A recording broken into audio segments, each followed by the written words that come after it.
नमस्कार मित्रांनो, धनाजी टेक या यूट्यूब चॅनलवर आपले मनापासून स्वागत आहे. मित्रांनो, सध्या राज्यभरात अर्थसंकल्पाची चर्चा चालू आहे.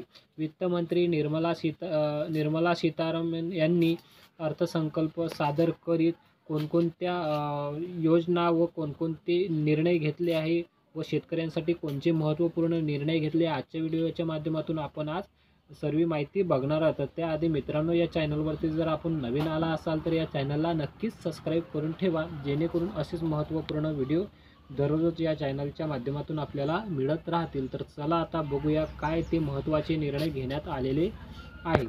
तुम्ही यामध्ये बघू शकता, शेतकऱ्यांना बळ. केंद्रीय अर्थमंत्री निर्मला सीतारामन यांनी सलग 7व्यांदा आज केंद्रीय अर्थसंकल्प मांडला.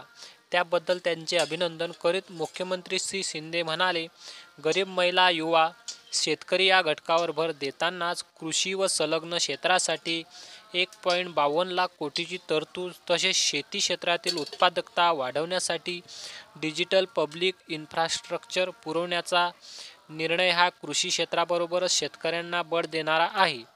त्याचबरोबर 1 कोटी शेतकऱ्यांना नैसर्गिक शेतीसाठी प्रोत्साहन देण्याचा निर्णय हा काळाची गरज असल्याने मुख्यमंत्र्यांनी सांगितले. राज्य शासनाने देखील महाराष्ट्र नैसर्गिक शेतीला चालना देण्यासाठी पावले उचलल्याने मुख्यमंत्र्यांनी सांगितले.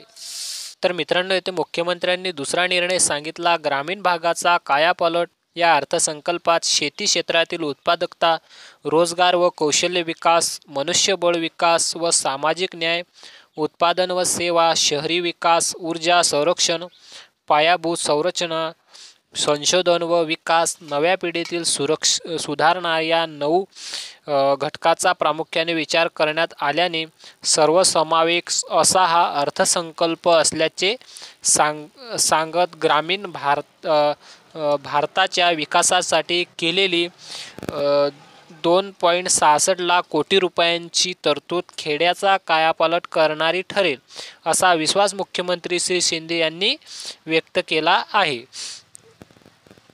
50 लाख अतिरिक्त रोजगार.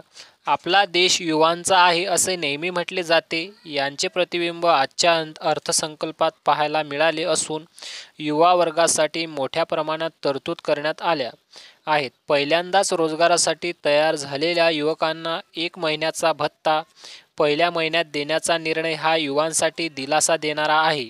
50 लाख अतिरिक्त रोजगार निर्माण करण्याचा देखील निर्धार अर्थसंकल्पातून करण्यात आला आहे. यामुळे महाराष्ट्रातील युवकांना रोजगाराची मोठी संधी निर्माण होणार आहे. तर मित्रांनो, अशा पद्धतीने हा इथे अर्थसंकल्प सांगितलेला आहे. मित्रांनो, आपल्याला जर व्हिडिओ आवडला असेल तर व्हिडिओला नक्कीच लाईक करा आणि या चॅनलला नक्कीच सबस्क्राईब करून ठेवा. धन्यवाद.